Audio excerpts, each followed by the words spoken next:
ಸ್ತೋತ್ರ ಸ್ತೋತ್ರ ಸ್ತೋತ್ರ. ಬನ್ನಿ ನಾವೆಲ್ಲರೂ ಸೇರಿ ಒಟ್ಟಾಗಿ ಪೂರ್ಣ ಮನಸ್ಸಿನಿಂದ ಪೂರ್ಣ ಹೃದಯದಿಂದ ನಮ್ಮ ರಾಜನನ್ನು ಆರಾಧಿಸೋಣ, ನಮ್ಮ ಯಜಮಾನನ ಆರಾಧನೆ ಮಾಡೋಣ. ಹಾಲೆಲೂಯ. ನೀನು ಇಲ್ಲದೆ ನಾನೇನು ಮಾಡಲಾರೆನು, ನೀನು ಇಲ್ಲದೆ ನಾನು ಏನೂ ಅಲ್ಲ, ನೀನು ಇಲ್ಲದೆ ನಾನೇನು ಮಾಡಲಾರೆನು, ನೀನು ಇಲ್ಲದೆ ನಾನು ಏನೂ ಇಲ್ಲ.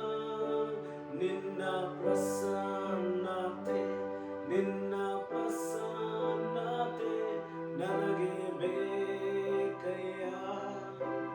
ಯಾವಾಗಲೂ ನಿನ್ನ ಪ್ರಸನ್ನತೆ, ನಿನ್ನ ಪ್ರಸನ್ನತೆ ನಮಗೆ ಬೇಕಯ್ಯ. ಎಂದೆಂದಿಗೂ ಪರ್ವತವು ಮೇಣದಂತೆ ನಿನ್ನ ಸನ್ನಿಧಿಯಲ್ಲಿ ಕರಗುವವು. ಪರ್ವತವು ಮೇಣದಂತೆ ನಿನ್ನ ಸನ್ನಿಧಿಯಲ್ಲಿ ಕರಗುವವು. ನಿನ್ನ ಪ್ರಸನ್ನತೆ, ನಿನ್ನ ಪ್ರಸನ್ನತೆ ನಮಗೆ ಬೇಕಯ್ಯ. ಯಾವಾಗಲೂ ನಿಮ್ಮ ಪ್ರಸನ್ನತೆ, ಹಲ್ಲೆಲೂಯ, ಪ್ರಸನ್ನತೆ ನಮಗೆ ಬೇಕಯ್ಯ. ಓ ಎಂದೆಂದಿಗೂ ನಿಮ್ಮ ಪರಿಶುದ್ಧವಾದ ಪ್ರಸನ್ನತೆ, ನಿಮ್ಮ ಪರಿಶುದ್ಧವಾದ ಪ್ರಸನ್ನತೆ ನಮಗೆ ಬೇಕಯ್ಯ. ಯಾವಾಗಲೂ ನಮಗೆ ಬೇಕಯ್ಯ.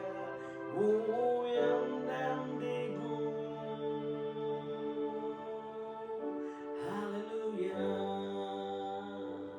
ಸ್ವಾಮಿ, ಸಲ್ಲಬೇಕಾದಂಥ ಮಹಿಮೆ, ಸಲ್ಲಬೇಕಾದಂಥ ಘನತೆ, ಸಲ್ಲಬೇಕಾದಂಥ ಗೌರವವನ್ನ ನಾವು ನಿಮಗೆ ಸಲ್ಲಿಸ್ತಾ ಇದ್ದೀವಿ ಸ್ವಾಮಿ. ಕಾರಣ ನೀವು ಮಾತ್ರ ಯೋಗ್ಯರಾಗಿದ್ದೀರಾ. ಯೇಸುವಿನ ನಾಮದಲ್ಲಿ ಈ ಒಂದು ಮುಂಜಾನೆಯ ದೇವರ ಮಹಿಮೆ ಕರ್ತನೆ, ಈ ಒಂದು ಸ್ವಾಮಿ ಕರ್ತನ ವಿಷಯಕ್ಕಾಗಿ ದೇವರೇ ನಾವೆಲ್ಲರೂ ಸೇರಿ ಕೂಡಿ ಬಂದಿರುವಾಗ, ನೀವು ಮುಂದೆ ನಾವು ನಿಮ್ಮ ವಾಕ್ಯಗಳನ್ನು ಓದ್ತಾ ಇರುವಾಗ, ಆಲೋಚಿಸುವಾಗ, ಧ್ಯಾನ ಮಾಡುವಾಗ, ಈ ಮುಂಜಾನೆ ದಿನಕ್ಕೆ ಬೇಕಾದಂಥ ದೇವರೇ ನೀವು ಆತ್ಮೀಕವಾದಂಥ ದೇವರ ದೈವ ವಾಕ್ಯದಿಂದ ನಮ್ಮನ್ನು ನೀವು ತೃಪ್ತಿಪಡಿಸ್ರಿ, ಬಲಗೊಳಿಸ್ರಿ. ಎಲ್ಲ ಮಹಿಮೆ ನಿಮಗುಂಟಾಗಲಿ. ಯೇಸು ಕ್ರಿಸ್ತರ ನಾಮದಲ್ಲಿ ಪ್ರಾರ್ಥಿಸಿ ಬೇಡಿ ಹೊಂದಿದ್ದೇವೆ ನಮ್ಮ ಪರಲೋಕದ ತಂದೆ, ಆಮೆನ್. ಹಲ್ಲೆಲೂಯ. ಎಲ್ಲರಿಗೂ ಶುಭ ಮುಂಜಾನೆ. ದೇವರು ತನ್ನ ವಾಕ್ಯಗಳಿಂದ ನಿಮ್ಮನ್ನು ಬಲಪಡಿಸ್ಲಿ, ನಿಮ್ಮ ಕುಟುಂಬಗಳನ್ನು ಬಲಪಡಿಸ್ಲಿ. ಬನ್ನಿ ಪ್ರಿಯರೇ, ಈ ದಿನಕ್ಕಾಗಿ ದೇವರು ನಮ್ಗೆ ಕೊಟ್ಟಿರುವಂಥ ವಾಕ್ಯವನ್ನು ಧ್ಯಾನ ಮಾಡಿಕೊಳ್ಳೋಣ. ಯೆಶಾಯನ ಗ್ರಂಥ 43ನೇ ಅಧ್ಯಾಯ ಅದರ 19ನೇ ವಚನ. ಐಶಾಯ ಚಾಪ್ಟರ್ 43 ವರ್ಸ್ 19. ಈ ವಾಕ್ಯ ಹೀಗೆ ಹೇಳ್ತದೆ: ಈಗೋ ಹೊಸ ಕಾರ್ಯಗಳನ್ನು ಮಾಡುವೆನು, ಈಗ ತಲೆ ದೂರ ತಿಳಿದೆ, ನಿಮಗೆ ಕಾಣುವುದಿಲ್ಲವೋ? ನಾನು ಅರಣ್ಯದಲ್ಲಿ ಮಾರ್ಗವನ್ನು ಏರ್ಪಡಿಸಿ ಅಡವಿಯಲ್ಲಿ ನದಿಗಳನ್ನು ಹರಿಸುವೆನು. ಆಮೇನ್. ನಮ್ಮ ದೇವರು ಹೊಸ ಕಾರ್ಯಗಳನ್ನು ಮಾಡುವಂಥ ದೇವರು. ಆಮೇನ್. ನಮ್ಮ ದೇವರು ಹೊಸ ಕಾರ್ಯಗಳನ್ನು ಮಾಡುವಂಥ ದೇವರು. ಮುಂದೆ ಹೇಳ್ತದೆ, ಎಲ್ಲಿ ಹೊಸ ಕಾರ್ಯಗಳನ್ನು ಮಾಡ್ತಾರಂತೆ? ಎಲ್ಲರ ಜೀವನದಲ್ಲಿ ಒಂದು ಪ್ರಶ್ನೆ. ಆ ಪ್ರಶ್ನೆಗೆ ಇಲ್ಲಿ ಉತ್ತರ ಇದೆ. ಎಲ್ಲಿ ಹೊಸ ಕಾರ್ಯ, ಎಲ್ಲಿ ಅದ್ಭುತ ಉಂಟಾಗುವುದು? ಅದ್ಭುತ ಉಂಟಾಗುವುದು ನೀನಿರುವಂಥ ಮನೆಯಲ್ಲಿಲ್ಲ. ಅದ್ಭುತ ಎಲ್ಲಿ ಉಂಟಾಗತ್ತೆ? ನಾವು ನಮ್ಮ ಕೆಲಸದ ಸ್ಥಳದಲ್ಲೆಲ್ಲ. ಅದ್ಭುತ ಅರಣ್ಯದಲ್ಲಿ ಅದ್ಭುತ ಉಂಟಾಗುತ್ತೆ. ದೇವರು ಹೇಳ್ತಾ ಇದ್ದಾನೆ, ಅರಣ್ಯದಲ್ಲಿ ಮಾರ್ಗವನ್ನು ಏರ್ಪಡಿಸಿ ಅಡವಿಯಲ್ಲಿ ನದಿಗಳನ್ನು ಹರಿಸುವೆನು. ಎಲ್ಲಿ ಮಾರ್ಗ ಇಲ್ಲ ಅಲ್ಲಿ ಮಾರ್ಗವನ್ನು ಏರ್ಪಡಿಸುವ ದೇವರು.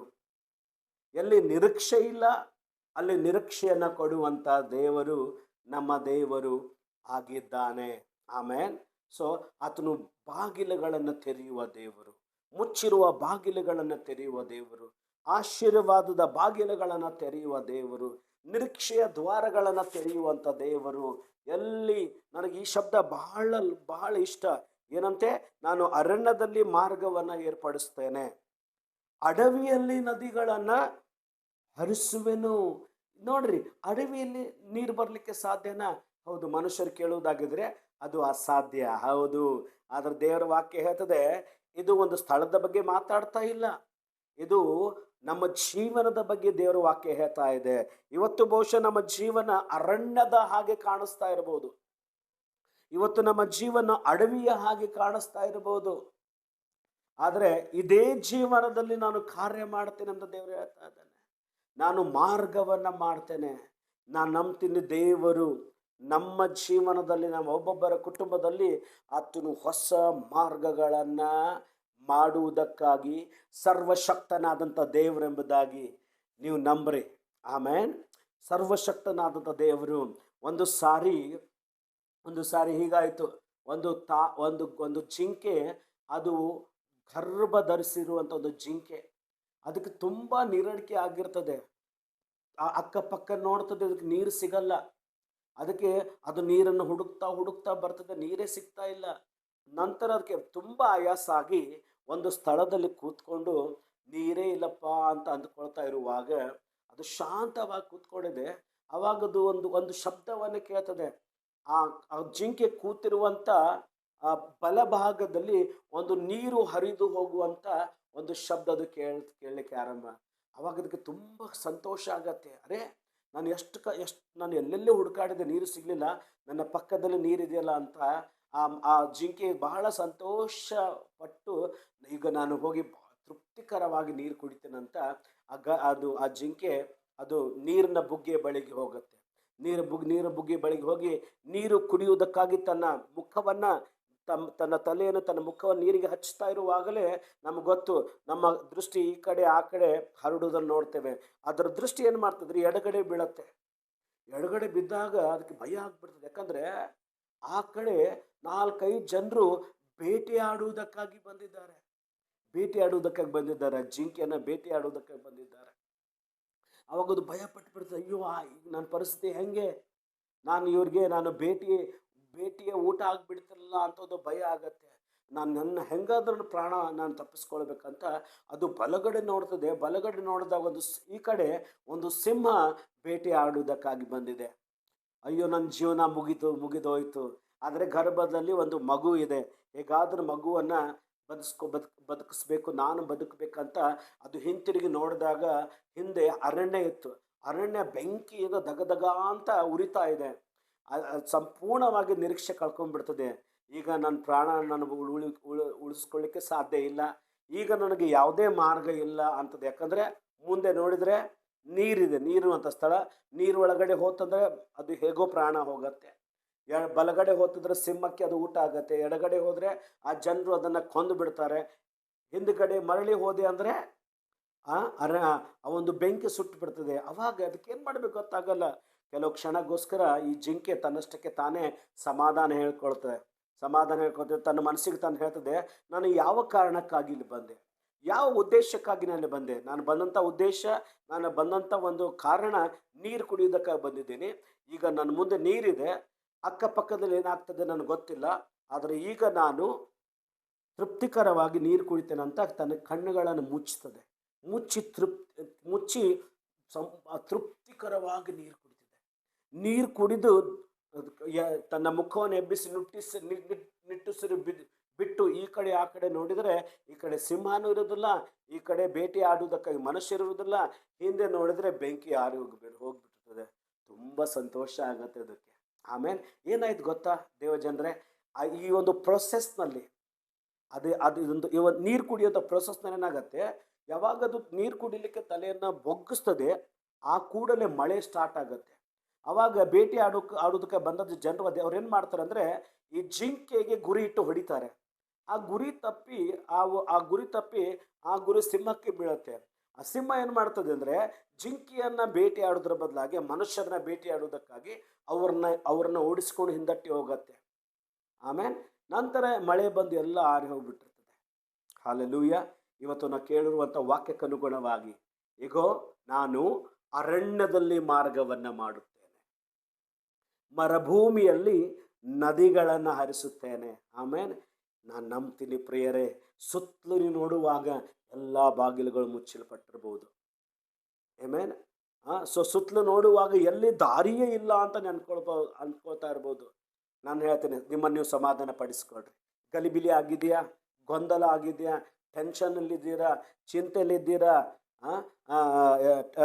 ತುಂಬ ತುಂಬ ಕಣ್ಣೀರಿನಲ್ಲಿದ್ದೀರಾ, ಎಲ್ಲ ಪಕ್ಕಕ್ಕೆ ಇಡ್ರಿ, ಚಿಂತೆ ಪಕ್ಕಕ್ಕೆ ಇಡ್ರಿ, ಸಮಾಧಾನ ಮಾಡಿಕೊಳ್ರಿ. ಹೇಳ್ರಿ, ನಾನು ದೇವರ ಪಾದದಲ್ಲಿ ಕೂತ್ಕೊಳ್ತೇನೆ, ನಾನು ಪ್ರಾರ್ಥನೆಗಾಗಿ ಬಂದಿದ್ದೇನೆ, ಈ ಮುಂಜಾನೆದು ನಾನು ಪ್ರಾರ್ಥನೆ ಮಾಡ್ತೇನೆ, ಆಲಯಕ್ಕೆ ಬಂದಿದ್ದೇನೆ, ಚಿಂತೆ ಮಾಡೋಂಗಿಲ್ಲ, ನಾನು ಪ್ರಾರ್ಥನೆ ಮಾಡ್ತೇನೆ. ಉಪವಾಸ ಪ್ರಾರ್ಥನೆ ಬಂದಿದ್ದೀರಾ, ನಾನು ಚಿಂತೆ ಮಾಡೋದೆಲ್ಲ ನಾನು ಉಪವಾಸ ಪ್ರಾರ್ಥನೆ ಮಾಡ್ತೇನೆ ಅಂತ ಕಣ್ಣು ಮುಚ್ಚಿ ತೃಪ್ತಿಕರವಾದ ರೀತಿಯಲ್ಲಿ ದೇವರನ್ನ ಆರಾಧಿಸ್ರಿ. ತೃಪ್ತಿಕರವಾದ ರೀತಿಯಲ್ಲಿ ದೇವರಿಗೆ ಸ್ತೋತ್ರ ಮಾಡಿರಿ, ಪ್ರಾರ್ಥನೆ ಮಾಡಿರಿ. ಆಮೇಲೆ ನಂತರ ದೇವರು ನಿಮಗೋಸ್ಕರ ದೊಡ್ಡ ಕಾರ್ಯವನ್ನು ಮಾಡಲಿಕ್ಕೆ ಆರಂಭ ಮಾಡ್ತಾನೆ. ನಾನು ದೃಢವಾಗಿ ನಂಬ್ತೇನೆ ಪ್ರಿಯರೇ, ದೇವರು ನಿಮಗೋಸ್ಕರ ಮಾರ್ಗವನ್ನು ಮಾಡ್ತಾನೆ. ನಿಮಗೋಸ್ಕರ ದೇವರು ಕೆಲವೊಂದು ನದಿಗಳನ್ನು ಹರಿಸುತ್ತಾನೆ. ಒಂದು ನದಿಯಲ್ಲ, ನದಿಗಳನ್ನು ಹರಿಸ್ತಾನೆ. ಆಮೇನ್. ದೇವರು ಈ ದಿನ ನಿಮಗೆ ಆಶೀರ್ವಾದವಾಗಿ ಶುಭಕರವಾಗಿ ಮಾರ್ಪಡಿಸ್ಲಿ. ದೇವರು ನಿಮ್ಮನ್ನು ಆಶೀರ್ವದಿಸಲಿ. ಬನ್ನಿ ಪ್ರಾರ್ಥನೆ ಮಾಡಿಕೊಳ್ಳೋಣ. ಪರಲೋಕ ಭೂಲೋಕವನ್ನು ಉಂಟು ಮಾಡಿರುವಂಥ ಸರ್ವಶಕ್ತನಾದ ದೇವರೇ, ಸ್ವಾಮಿ, ಈ ಮುಂಚಾನೆ ನಮಗೆ ಹೊಸದಾಗಿ ಕೊಟ್ಟಿದ್ದಿರೋದಕ್ಕಾಗಿ ಸ್ತೋತ್ರ. ದೇವರೇ, ಕೂಡಿ ಬಂದಿರುವಂಥ ಪ್ರತಿಯೊಂದು ಕುಟುಂಬಗಳನ್ನು ನಿನ್ನ ಸನ್ನಿಧಿಯಲ್ಲಿ ಎತ್ತಿ ಹಿಡಿತಾ ಇದ್ದೇವೆ. ಒಂದೊಂದು ಕುಟುಂಬಗಳನ್ನು ದೇವರೇ ಸ್ವಾಮಿ ಕರ್ತನೆ 100ರಷ್ಟಾಗಿ 1000 ಪಟ್ಟಾಗಿ ಆಶೀರ್ವದಿಸು. ಅವರ ಕೈ ಕೆಲಸದಲ್ಲಿ ಕಾಣಬೇಕಂತ ಏಳಿಗೆಯನ್ನು, ಸಮೃದ್ಧಿಯನ್ನು ಕಾಣುವಂತೆ ದೇವರೇ ನೀನೇ ಅವರಿಗೆ ಯೆಹೋವ ಈರೆಯಾಗಿ ಆಶೀರ್ವಾದ ಮಾಡು. ಪ್ರಾರ್ಥನೆಗಳನ್ನು ಕೇಳಕ್ಕೆ ಸ್ತೋತ್ರ ಮಾಡ್ತಾ ಯೇಸು ಕ್ರಿಸ್ತನ ನಾಮದಲ್ಲಿ ನಂಬಿಕೆಯಿಂದ ಪ್ರಾರ್ಥಿಸಿ ಬೇಡಿ ಹೊಂದಿದ್ದೇವೆ ತಂದೆ. ಆಮೇನ್. God bless you. ಈ ದಿನ ನಿಮಗೆ ಶುಭಕರವಾಗಿರಲಿ.